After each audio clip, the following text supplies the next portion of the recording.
Good morning, everybody.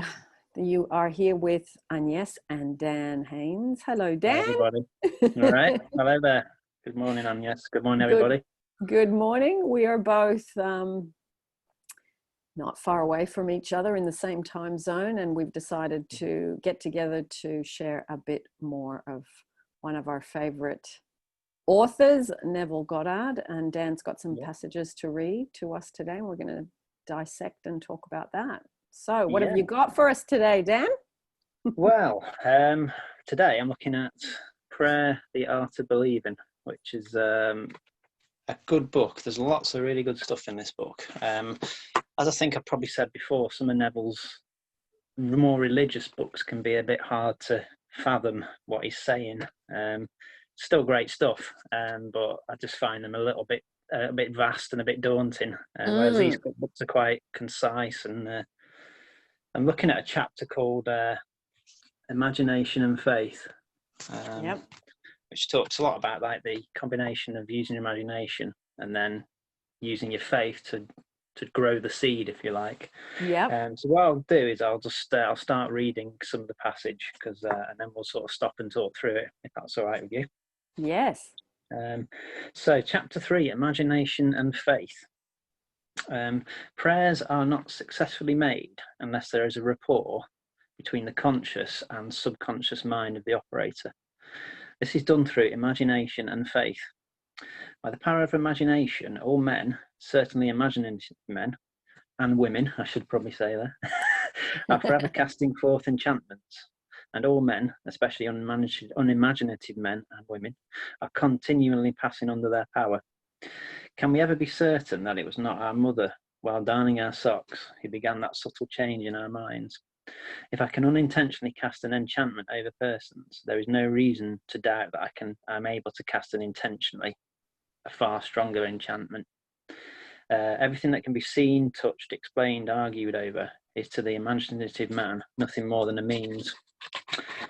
For he functions by reason of his controlled imagination in the deep of himself, where every idea exists in itself and not in relation to something else. In him there is no need for the restraints of reason. For the only restraint he can obey is the mysterious instinct that teaches him to eliminate all moods other than the mood of the fulfilled desire. Imagination and faith are the only faculties of the mind needed to create objective conditions. The faith required for the successful operation of the law of consciousness is a purely subjective faith and is attainable upon the cessation of active opposition on the part of the objective mind of the operator. It depends on your ability to feel and accept as true what your objective senses deny. Neither the passivity of the subject nor his conscious agreement with your suggestion is necessary, for without his consent or knowledge he can be given a subjective order which he must objectively express. It is a fundamental law of consciousness that by telepathy, we can have immediate communion with another. So what I got out of that was we all, every day, without realising it, cast these imaginal intentions and thoughts onto people, and they do the same to us as well. We're doing that unconsciously a lot of the time, or most of the time. But what Neville's saying, I think, here is that we've got the ability to, if we're disciplined with our thoughts, to actually control those thoughts and control what we send out, and accept and reject what we sort of feel inside. But it does take a lot of will, I think, and a lot of mental, not will, probably not the right word, but it takes a certain amount of getting your mind in the right place in order to do that. Because I think if you try and fight these thoughts, then it's almost like a resistance thing, isn't it? Yeah, redirecting the mind again and again and again. It's until it becomes a real new groove that you've created, and it becomes more natural to do so, to go to that wish fulfilled thought rather than the I haven't got and when's it coming and how's it going to come thoughts. It does take practice. It really does take practice. But like everything else, you get better at it over time if you persist. if you are disciplined, and if you don't let your mind wander around on its own Yeah. unconsciously, because you kind of go into just thinking about things while you're, you know, moving around, doing things on the bus, walking, showering, washing dishes. You just drift Yeah. off into usually negative things if you don't know this work and you don't make the effort. So I Yeah. think it's becoming conscious of, what am I really thinking right now? And is this something that's going to support the desire that I want? Yeah, and I think the mind as well. I think as people, we're sort of disciplined from from an early age. We learn to walk, we learn to use our muscles and our physical bodies, but I don't think we necessarily put the same amount of effort into controlling our minds and sort of learning the skills that we need to control our thoughts and to discipline our thoughts. And where I think society as a whole generally is, we tend to be more focused on what we haven't got and what we, you know, it's like everything's driven towards what we haven't got a lot of the time, and we're almost left wanting as a matter of course. So we sort of tend to have this ingrained into us, I think, from a quite an early age, in that we haven't got, we focus on what we haven't got rather than being grateful for what we have got. And it takes a certain level of like discipline and almost reprogramming yourself to focus on what you have got and being grateful for every little thing, which then generates more of the good things It in your life, does. doesn't it? And I think, Dan, too, it really gives you a richer daily experience. Like, I know now I spend a lot of time feeling satisfied and content with what I have. Now, you know, people can say, yeah, but you do, you know, you travel and you work from home and you don't work as much as, you know, you used to and all that stuff. Yeah, but I had to focus on what was wanted when I had what I didn't want to be able to get there. And as I practiced that and got better at it, then it's easier to be grateful for what you have because you've got more things to be grateful for. So like you say, it starts to snowball and create better results. And as you get better results, it's easier to get into the feeling of being satisfied. Yeah, I think it's like like you say, it's a snowball. It magnifies, doesn't it? It's we talk about these sort of negative cycles, but that's almost like a positive cycle, isn't it? It's the same thing. It's reversing that, isn't it? I think. And you make the positive cycle the dominant thing you do. That's what you get good at. It's literally practicing repetitive, habitual, positive thought processes, rather than, because so many of us, before we come to this work, we're in suffering because of something: money, love, work, health. And when you're in that suffering, what it tells you is you've got extremely good at repetitive, habitual, negative thought processes, because the evidence tells you so. You've become really good at it. Some people have a PhD in it. It's actually it does take a lot of strength, I think, to it does when you're in you know, when the chips are really down, to almost reverse that, or say, I'm going to put that aside for a minute, and I'm just going to focus on changing, even though I can't see anything to be grateful for. I can't see anything to build on. Almost, it's almost getting yourself out of that hole, isn't it? And but once you start to see the little things change, and it like you say, it encourages you to keep going at it. Definitely. So I'll just do a little bit more on this now. So Neville talks a bit about rapport. This is when he's talking about imagining for somebody else, I think. So to establish rapport, you call the subject mentally. Focus your attention on him and mentally shout his name, just as you would to attract the attention of anyone. Imagine that he answered, and mentally hear his voice. Represent him to yourself inwardly in the state you want him to obtain. Then imagine that he is telling you in the tones of ordinary conversation what you want to hear. Mentally answer him, Tell him of your joy in witnessing his good fortune. Having mentally heard with all the distinctness of reality that which you wanted to hear, and having thrilled to the news heard, return to objective consciousness. Your subjective conversation must awaken what it affirmed. So it's it's almost like that mental conversation we've talked about before, isn't it? Almost a bit of whispering as well. And yeah, I've actually been practicing this very thing. My mum she had to move out of where she was quite suddenly. And then there was a brand new complex being built, but it wasn't finished. So she's had to move somewhere temporarily. Now, with this new complex, you have to apply, then the applications have to be assessed, and then from the applications being assessed, then they decide whether you are eligible, because it's a place for people that are over 55. Everybody has to be, meet the requirements and all of that stuff.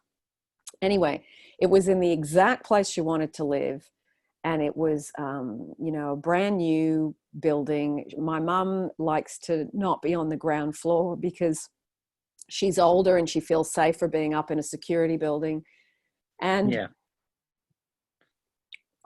so, she had done the application, and I thought, right, she's going into fear and, all this stuff about, is this going to happen? When's it going to happen? I said, okay, right. Because my mum's read Neville. I said, right, we're not doing the fear and panic part. I said, we're not doing that. I said, what we're doing is, I said, Mum, this is what we're doing. So I said to her, I'm going to imagine you every day before I go to bed, standing on the balcony, because I had walked around when it was being built. So I knew, even though it wasn't finished, I could see what it looked like. I could see the brick. I could see they'd painted it a charcoal gray on the bottom level. I could see where the gardens were going to go. I could see where it was in town, and that my mum could walk to the shops, because she had this thing she wanted to walk to the shops. So every night to from what Neville's talking about in this book, to imagine things for another human being that that they want. So I imagined her, I would stand in the street in a particular spot at where the roundabout was. I would look up at the block, and I would see her standing on the balcony, and she was waving to me all excited, like, I'm in here. Yeah. Anyway, it was a very simple scene, but it conveyed her excitement, her feeling really happy she was into the security building. She was up high. She could walk to the shops. She had her gas stove, because she cooks a lot. So it was a gas stove. So I knew it had gas stoves, because we looked into the ground floor windows and we could see that it was gas. Yeah. And I knew it had polished floorboards. That's something that she wanted. So kept imagining. And my mom kept going into, I need to have patience. This is taking so long. And I thought, right, I'm going to disconnect from what she's doing, and I'm going to override it, because I knew I couldn't get her to stop what she was doing. I just had to keep the vision, because I was obviously 1 degree of separation. I was much more able to hold the feeling without any of that, because it wasn't my manifestation. Because you're slightly more detached from it.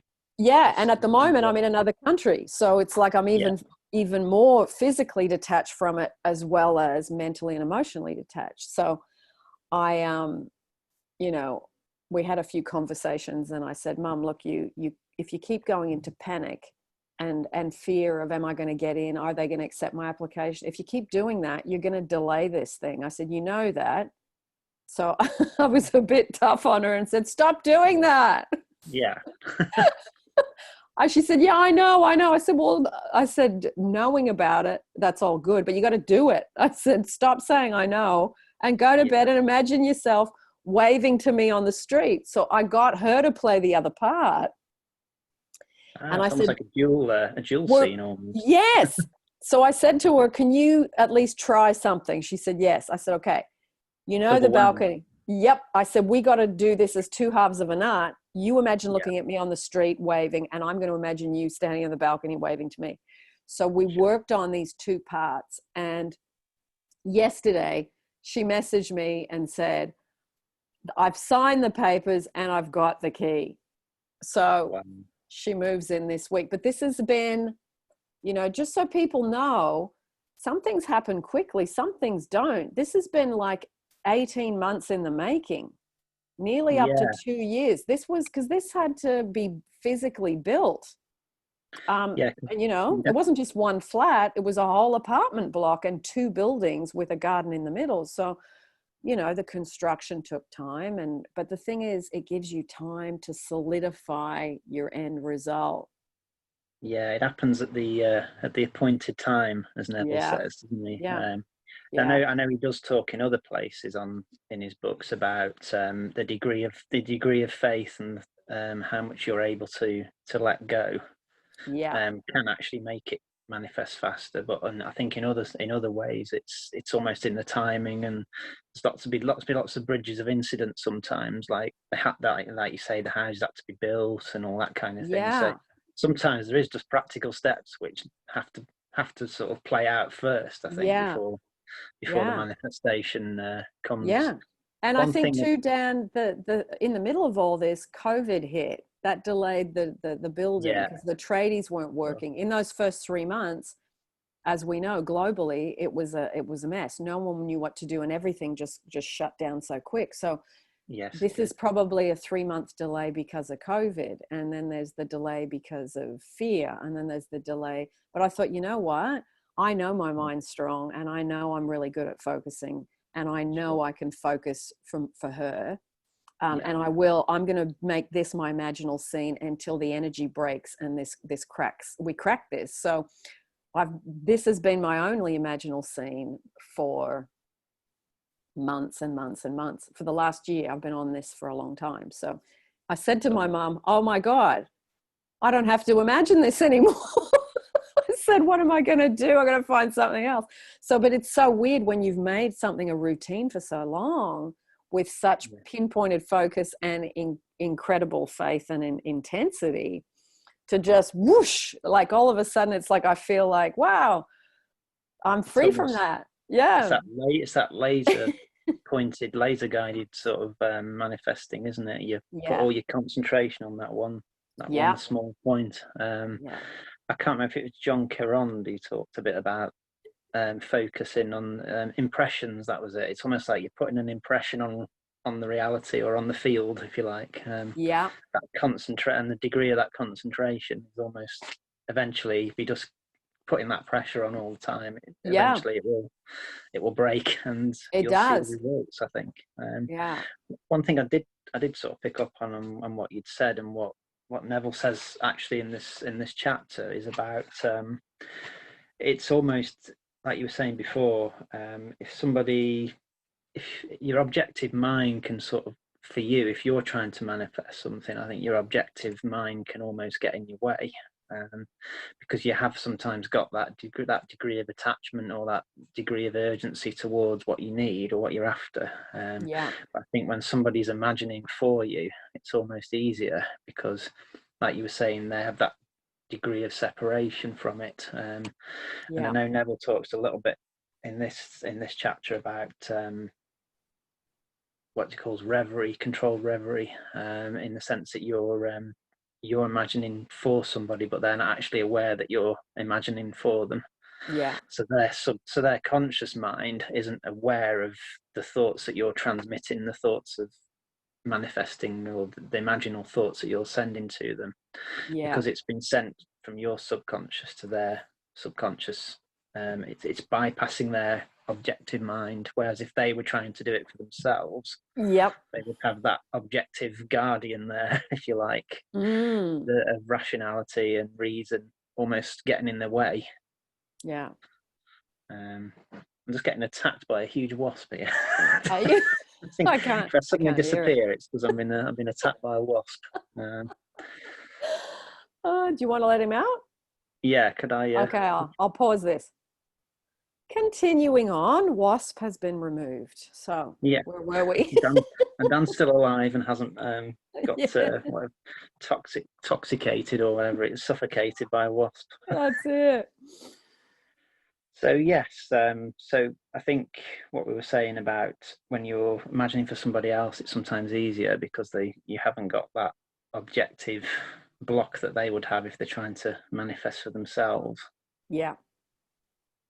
Yeah, it's easier to believe, you know, my mum can get this amazing flat at this amazing new complex, and it's half the price of where she is now, that's old and not very nice because it was a temporary move.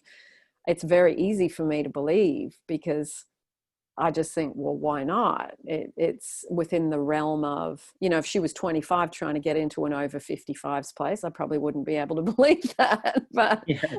she is in her 70s and she's in the right age bracket, so all the pieces fit. So it's like, yeah, well, why not? So yeah, it is easy to imagine. I think it was much easier for me to imagine for her than it was for her to imagine for her in this particular instance. Definitely, yeah. It sounds like it. Yeah. I know Neville talks in this next chapter about sort of medical treatments, and when we're trying to sort of cure somebody. Mm-hmm. So I'll just do a little bit more reading if that's okay. So he says on the next part, imagination is the beginning of the growth of all forms, and faith is the substance out of which they are formed. By imagination, that which exists in latency or is asleep within the deep of consciousness is awakened and is given form.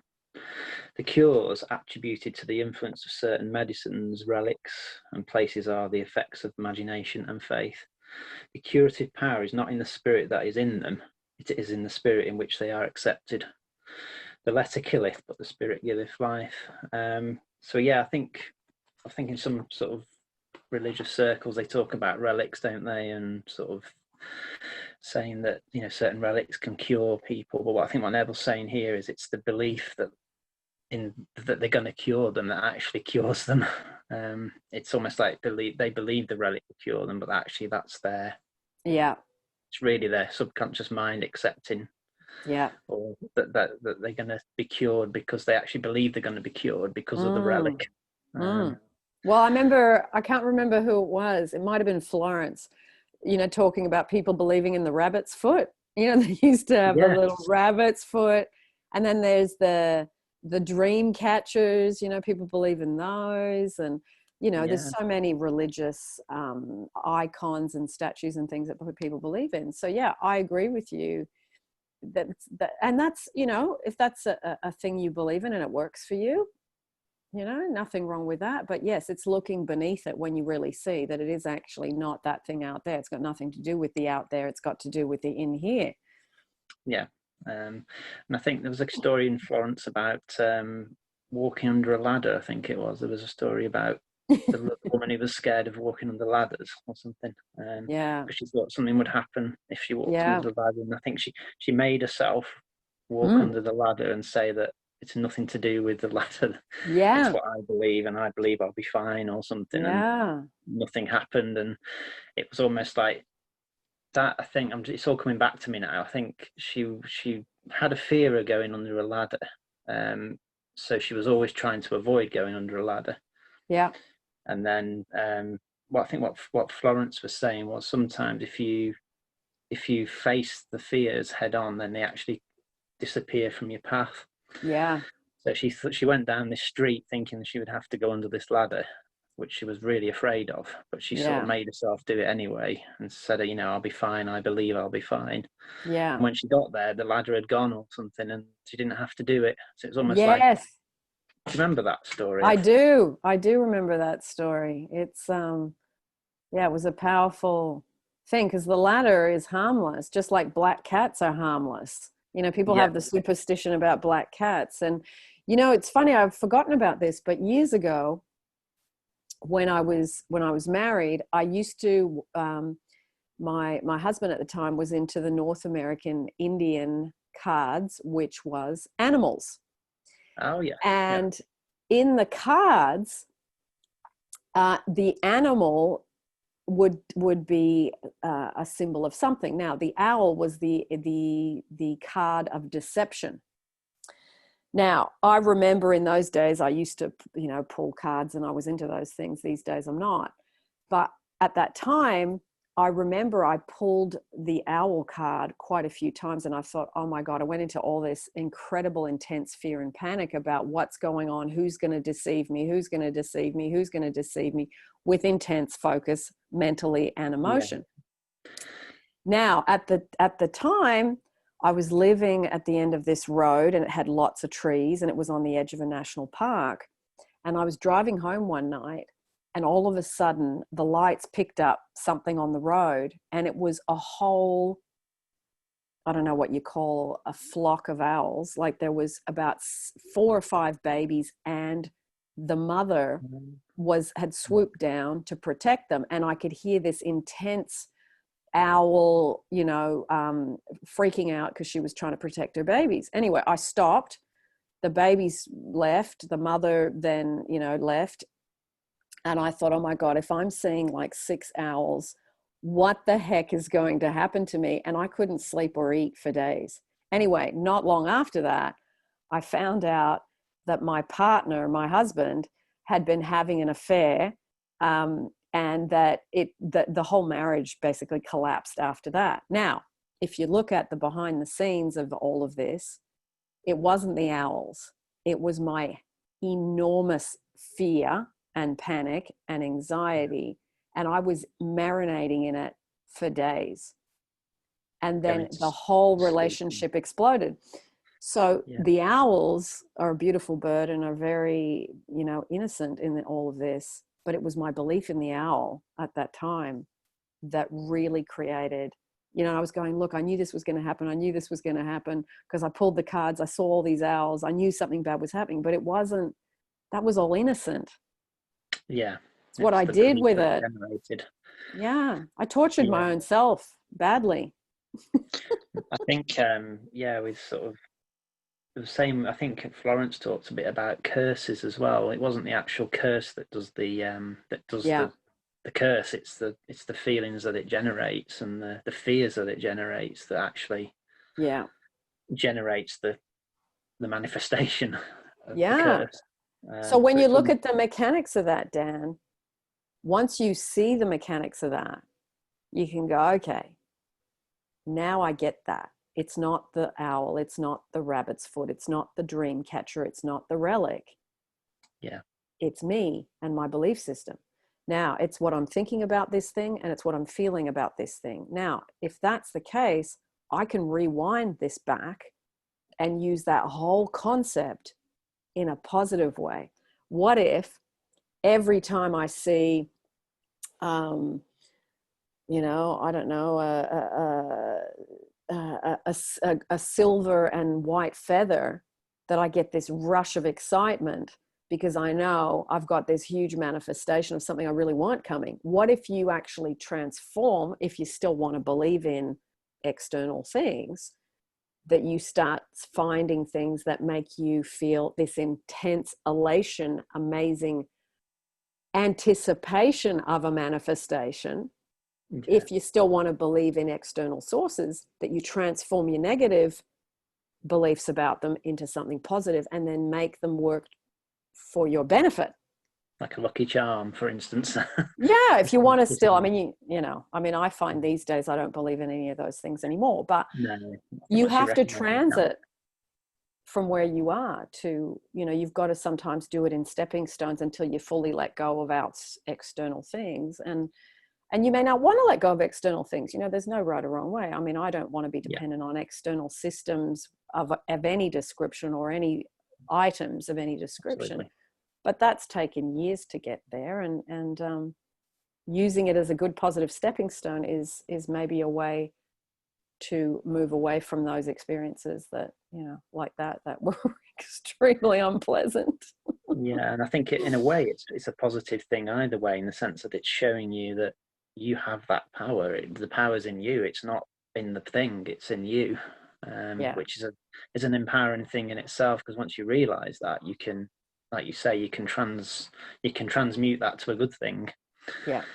and use that power, Yeah. to get what you want or what you don't want. Yeah. And certain cultures, Dan, have a huge reliance on, especially with religion, especially with spirituality. I mean, there's Yeah, so many external trinkets, I mean, even with Dr. Hugh Len and the whole Ponopono, I mean, they're into the blue water and, things like that they put their external focus on, and that if that works for them, then that's all right. But you look yeah, at, okay, what did my culture give me? What did my family give me? Because I've heard the most weird and bizarre superstitions. Hopefully when we upload this, people can share in the thread, yeah. what did they receive as their superstitions, as in trinkets or beliefs about ladders or rabbit's foots or whatever. What did you get from your family or your culture that you're Yeah. now questioning and looking at? Yes, definitely. Yeah, I think I think you attract what you believe, not what you want sometimes. I know we're sort of taught to pray for what we want, and in sort of more traditional circles, I think pray for what you want. I know from reading what they call, I don't know if you've heard of the Nag Hammadi scriptures, the Gnostic Gospels. There's one called the Gospel of Thomas in there, and that talks about the marrying of when the two come together, then you'll be able to move mountains. I'll just actually, if it's okay with you, this is the Nag Hammadi scriptures. I'll just read because it ties in quite well with Neville and the sort of Yeah. belief. So in the Gospel of Thomas, which is one of the Gnostic Gospels, there's a passage here which I think is basically what Neville was saying about the subconscious and the conscious mind becoming one. So, I mean, be interested to hear your thoughts on this. Jesus said, "When you make the two into one, you will become children of humanity. And when you say, 'Mountain, move from here,' it will move." So, I mean, I think Neville's alluded to that as well, in the sense that he said, once when the subconscious and the conscious aren't fighting each other, when they're working together, it's possible to nothing's impossible. You can move mountains, according to Thomas, anyway. Yeah. But you know what, Dan? This is something that really made me question the conscious and the subconscious. Abraham Hicks did an amazing, it was an excerpt from one of her lectures where she actually questioned whether there's a subconscious at all. And I thought, isn't this interesting? Because we've been taught there's a conscious and a subconscious. Yeah, Whereas I've always thought that. she actually said, I want you to have a think about, is there really a subconscious? So I'm going to put the link to that YouTube down below, and it's, people can believe whatever they want, but it really made me think differently about the whole two parts, like that what happens in our subconscious, we don't have control over, and it can control us and all this stuff. It's like, well, hang on a minute. I, in the past, used I'm struggling with that because that's in my subconscious. And really, when I look back, I can see it was me making an excuse for the things I couldn't change in my consciousness.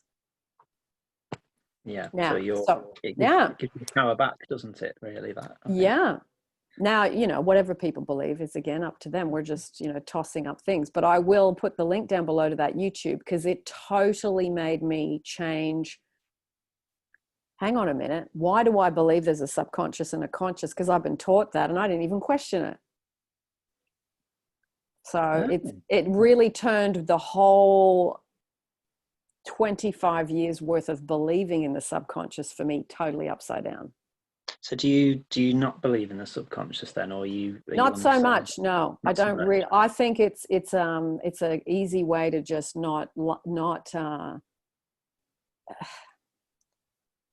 take responsibility for what you're creating. Yeah. As in, you're not focusing now. It's like, in my subconscious is I'm unloved and I'm not wanted and I'm poor and I can't find meaningful work. That's in my subconscious. That's why I don't have any money and that's why I can't be loved in a good relationship. And it's like it's an easy excuse to not focus here and now, because the power is in the here and now. Whatever people planted, see, I look at it as more the what was planted in childhood.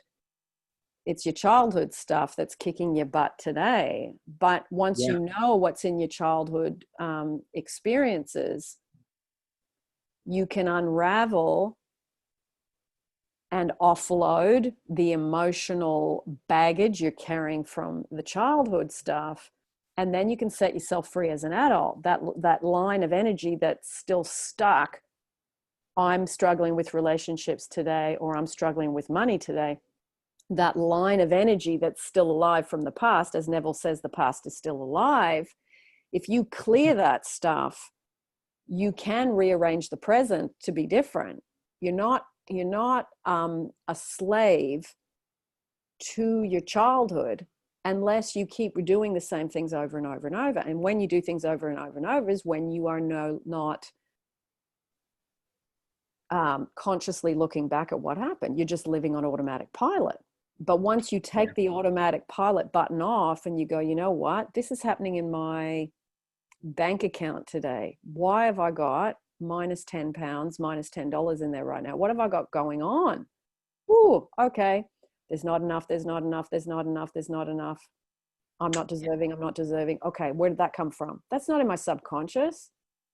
That's operating in the background. I'm just not being really aware of it, but I could be aware of it. I could choose to look at it. I could choose to change it, but you gotta be not letting your mind just roam around of its own accord. You got to get more diligent at looking at what you're really thinking as you're moving through your day.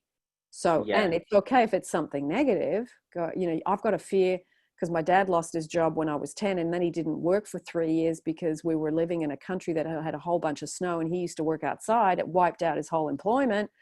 Whew, there's my fear of not enough money. Let me go back and offload that. I'll do an inner child meditation. I will go back and do some writing. I will go back and sit in meditation, let those feelings come up, and I'm going to blow them off. And I will do that, however many times it takes until I've cleared my old slate. And that I have power over. My subconscious is no longer going to be an excuse for what I'm doing today that's kicking my ass and causing my own suffering. So, I know some people, are going to find that a bit hardcore, but, I mean, it's suffering is suffering. And there are times where you are at the hand of someone else's suffering because of what country you live in, the government you have in your country, because of the beliefs around, the religious groups you belong to or whatever. There are going to be some things that are imposed on you. Yes. But work on the things you can change within that and see if you can slowly create more relief, more relief, more relief. As you feel more relief, then you attract much better things. But you've got to make a decision to break free as best you can from within the constraints. And for example, like Neville having been sent to the army when he didn't want to go. That was a thing that was imposed on him at that time in his country in that decade. That was imposed. But he still went, you know what? I'm going to focus my way out. So he didn't use the army as an excuse, or that decade, or his country, or his government as an excuse to not break free. He went, I will do the internal work and I'm getting out of here. I don't give a, about what's going on in this country and the decisions they're making. I'm focusing my way out. So he didn't use anything as an excuse. So it's like, you got to say to yourself, am I using anything as an excuse to keep myself stuck here? And if you can find out what that is and pull the pin, as Florence calls it, the KingPin, because she talks about the KingPin, you got to find your KingPin, pull the pin. Absolutely. I think what all this says, or what this is telling us, is the power is within you. And I think when things happen to us, where it's always tempting to say, oh, so and so did this to me, or they're unfaithful, they're not a nice person. But what Neville says, and I think what Florence says, is like with the cap, the captain story. Yes. What's inside me that's making them act the way they are towards me, and it's Yeah. what am I activating in them, or what am I activating in this Mm, situation through my beliefs that's causing me to experience this reality, yeah. and what can I change within myself And to Florence says in that story, Dan, the woman says to Florence, yeah, but I really love him, but he just left me. And she said, you're not loving him, you're hating him. You are hating him. You're hating him because he left you. So Florence basically went, no, what you're saying and what you're doing are two different things. You need to learn how to give love unconditionally. You got to love under all conditions. So I'll put the link to that story down below, because that was a profound story of, you're not really doing the unconditional love. You're just a bit really pissed off that he's not here loving you, is what Florence was saying. yeah, I was Mm, that's quite an interesting thing with love, because I think we tend to we tend to love people, not everybody, obviously. This is just a general thing. We tend to love conditionally, don't we? What can we get out of the person? And yeah. I think when you project that kind of love to somebody, you are almost bound to be disappointed, because they're picking up on the fact that you're trying to get something from them and that kind of thing. And Yeah. it's learning that unconditional Mm, love, I think, and loving them no matter what they'll give you back, kind of thing. yeah. And that's a tough lesson. It's a tough It is. lesson, because when someone's left you, you do feel the wound. But yeah, that whole story of how Florence trained her to really get herself out of suffering. Because I remember she said in that story, I woke up one morning and all the suffering was gone. And it's like she trained her to stop looking at him as a source of love. Yeah, It's a and great then story. Great it story. comes, and then once you let go of that, the person comes back, and I think they ended Yeah. up did they end up getting married? I think they did, didn't they, in Yeah. the end? Yeah. After Re- Florence said, bless the cap wherever he is, I remember she trained her into learning to do it, you know? That's it. Yeah. Mm, Um, it's interesting as well. I think I know we talk about sort of controlling the thoughts. What Neville does say in this chapter as well is sometimes we don't know where the thoughts have originated from. Sometimes they can come from somebody else. If somebody's projecting onto us bad thoughts, we can almost pick them up. But it's what we do with them, of course. There's still that power of what we do with those thoughts. And yeah. so I think we almost certainly do sort of give thoughts, think certain things, and learn to control it. We need to learn to control those thoughts, but we also need to know possibly that some of those thoughts might not have come from us. They might have been projected onto us from somebody else, or somebody who's thinking about us in a negative or positive way. Yeah. And it's what we do with those thoughts, which comes back to thought transmission, I suppose, what we're talking about earlier, where we have the option to accept or reject those thoughts. Yeah. Yeah. Because we've And got those free ones, will. yeah, and those ones can be rejected. And also, I think there's too a point in life where you go, you know what? I don't need everybody to love me. I don't need everybody to like me. Because I know sometimes, people practice affirmations. I am loved. I am love. I am lovable, and everybody loves me. But the thing is, and if you want to do those type of affirmations, I mean, I used to do those type of affirmations, and they were very comforting and lovely. But today, I'm not going to try and get everybody to love me. I feel a good sense of self-love and self-worth, and I'm okay with people not liking me and not loving me if that's what they choose. So it's like I can um, be a lot more resilient to if something comes my way, and sometimes it does. Someone has something to say, and I think, oh, they're entitled to their opinion. They don't like me. I don't like everybody. That's all right, and be totally okay with those types of interactions today. I don't need to keep doing affirmations to keep getting, Yeah, total love and acceptance and reassurance from everybody. It's like that comes from within. I've got that in my relationship. I've got that with my mom. I've got that with those people that are really close to me. But and I've got a couple of really strong, good friendships with women that it's like that. The power of that is there. So you know, whatever happens beyond that first tier with other people, it's like, no, I don't actually need everybody to love me. I don't need everybody to like me. I don't need approval and reassurance. So it's like I feel this much more, it's like a fort with crocodiles around it, you know, it's strong and it's there. And so it's, yeah, just working out what do I need? And I find as you do this work, you need less and less and less and less from there. Way less from there. I definitely agree with that. Yeah.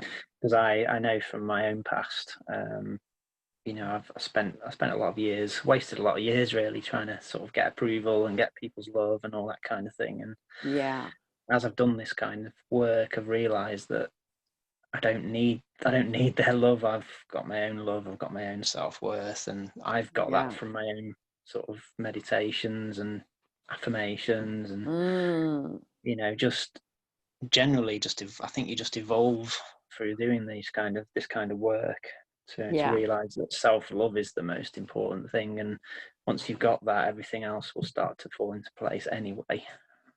Certainly does. Yeah. Excellent. Beautiful. Yeah. Well, so, I don't know if we won't do too much longer, Dan, because I don't want these to be too long. Because you know, we can go for 2 hours if we get. We could. Because you and I love talking about this stuff. But do you want to share one more little thing before we go? Yeah, just talking a little bit about in the last part of this chapter about the law of reversibility. Oh yes. So Neville just says in the last bit, by the law of reversibility, that all transformations of force are reversible. The energy or feeling awakened transforms itself into the state imagined. And now he's just put about this guy waiting for the months of harvest. He never waits 4 months for the harvest. If in 4 months the harvest will awaken in him a state of joy, then inversely, the joy of harvest one now will awaken the harvest now. So I think what he's saying there is like the joy that you will feel in 4 months comes from the harvest, but if you actually have the joy now, you will generate the harvest. It's like that reversal, which I thought was quite a nifty bit of a nifty little quote to finish on there. And I mean, that's really what Esther talks about in terms of, you know, if you know that you want a relationship or more money because it would make you feel happy or secure, because both of those things are about feeling happy and secure, then if you can just take a shortcut, bypass the things and look at what is the feeling I want to get from the potential of having these external things. It's I want to feel joy and I want to feel secure. Well, hang on a minute. I don't need those things to feel that. I can feel that right now. How do I feel that right now? I'm going to sit in meditation and feel I am secure. I am I have these things that I already want. But you know what? I don't even need them to feel those things. I'm going to sit in meditation, just call that up consciously. I'm going to feel an incredible happiness and an incredible feeling of security. Okay, how do I do that? I'm going to look at things that make me feel that easily. I feel secure when I'm laying in my bed and I've got my blanket on and it's a cool autumn night. That makes me feel secure. So let me get in bed and let me, while I'm in that, be conscious of how secure that makes me feel. Be conscious of how warm and happy and in a good place I am. Let me milk that. Let me work on enjoying and milking that feeling. So you go, okay, how do I work on doing those things within the life that I have today? And it's a lot of this stuff you can do for free. And it's that time, it's almost like you're collapsing time as well, aren't you, by doing that, in the sense that you're feeling it now. So you're reducing that gap between 4 months time having the harvest and having it now. So you're almost reducing that. And I think that's what draws the manifestations to you. You're collapsing the space and time between feeling insecure and not loved to feeling secure and loved now. And Joseph Murphy talked about collapsing space and time the best, and I'll put the link down to that YouTube, because it's a really great thing that you just go, you get rid of that gap in the middle of here I am not happy and insecure. over here I'm happy and secure. There's a big gap in the middle. How do I get rid of that gap? And it's not that hard. It's really not that hard. You got to get out of I'm transforming this problem into a solution, and you just got to go, I'm hopping away from the problem and I'm hopping into the solution. You got to just head that way. Stop trying to fix the problems. Hop away from. That is a much easier way to get there. Yeah, because I think when you're trying to fix the problems as well, you're focusing on the external, aren't you? Yeah. I'll just give so-and-so a text or just send them a message and that'll fix it, and not necessarily. Yeah. Well, I used to do that in relationships, even with the person I'm with now. Oh, we've had this problem between us. Now let me go over the mechanics of the problem and try and work out where it went wrong in the conversation. That never worked. I did that a million times and it never worked. It grew the plant of problem within the relationship bigger and bigger and bigger. I finally worked out, step away totally, go and walk in nature, go and pick some rosemary and then bake some rosemary potatoes, get right away from it, do something that you love, that you enjoy. And then he'd walk in the door and it'd be like, hi, I'd been doing something fun. He'd gone off and done something else. And when we came back together, I would never go back and say, can we go and talk about that and see what happened and what I just would leave it. Yeah. And then step into the love. Yeah. And love flows more easily, I think, when you're both in a place of joy, or you're both in a place of non-resistance. And yeah, because you lock into your childhood stuff of what you saw, what you did, what you saw your parents do. Half the time you end up arguing about stuff. You don't even remember where it started, and you don't even know how it got to where it got. So you just go, that's all a whole bunch of me being in a really bad emotional and mental place. So let me go and do stuff that makes me feel mentally and emotionally really good. And then when I see that person again, click, we have a good interchange. Yeah, and you're both much sort of feeling, projecting joy and happiness to each other, because you're just having a fun time. And yeah, no, you don't need to go back to that. You just let that plant die off. Yeah. Relationship problems are just issues within the self projected onto that person and reflected back to you.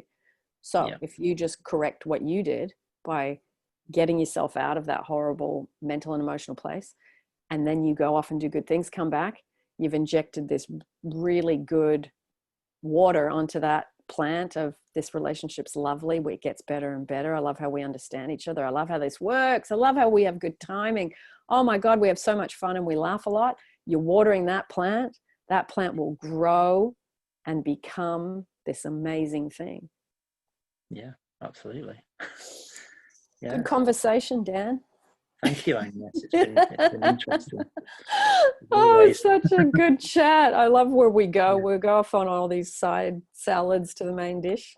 I think a lot of the stuff we spoke about today, I wasn't planning on it. Just it's spontaneous, which I think is the way sometimes. It's the best way. It is. It brings up, well, and I think too, sharing stories and sharing, the grassroots stuff. I mean, Neville's a lot of theory and a lot of knowledge and a lot of information, which I enjoy. But I think when you're relating it to people, depending on what level they're at, it really doesn't matter what level they're at if you share stories. No. Stories are relatable because they're, it's not teacher to student. I know more than you and you know less, and you got to learn what I'm talking about, like whether it's Neville to us or us to the people that are viewing this YouTube. It's person to person, just sharing a journey. And that I think is so much easier to learn from, because it's just one person to another. And the success stories as well, I think, are also very helpful, because like you say, they're relatable. They're something that people can see from the beginning going through, and seeing how the steps that happened in between, and how they got to where they got to. And and you might not agree with everything the person says, but that's all right. You just go, which bits did I really like? Let me try that, because people come from all sorts of different, systems, different ways of thinking, and you might go, oh no, that bit I don't agree with, but that, you just go, but I love the result they got, and I love how they did that. I'm really going to apply that, and I'm going to really work with that. So, and you take all the little bits and then you build your own toolbox. That's it. Yeah. Really good stuff. Thank you anyway. I've really enjoyed that. It's good. Yeah, it's lovely, lovely. Good conversation for a Saturday morning on, what is it, the 19th of September 2020. Yeah. All right, Dan, do you want to say goodbye to everybody and then we'll say goodbye Yeah. in private? Thank you, everybody. I hope you enjoyed that. I look forward to reading any comments if there's any and seeing you again. Hopefully. And also seeing the comments about what people have used as their rabbit's foot or their owl or their trinkets or whatever that they've got from their childhood or that they still use today. I'd love to see what bits and pieces people throw out to us from that. That'd be interesting, definitely. Thank you, everyone. Thanks for joining Dan and I in England today, and we will, as always, see you in the next interview or YouTube.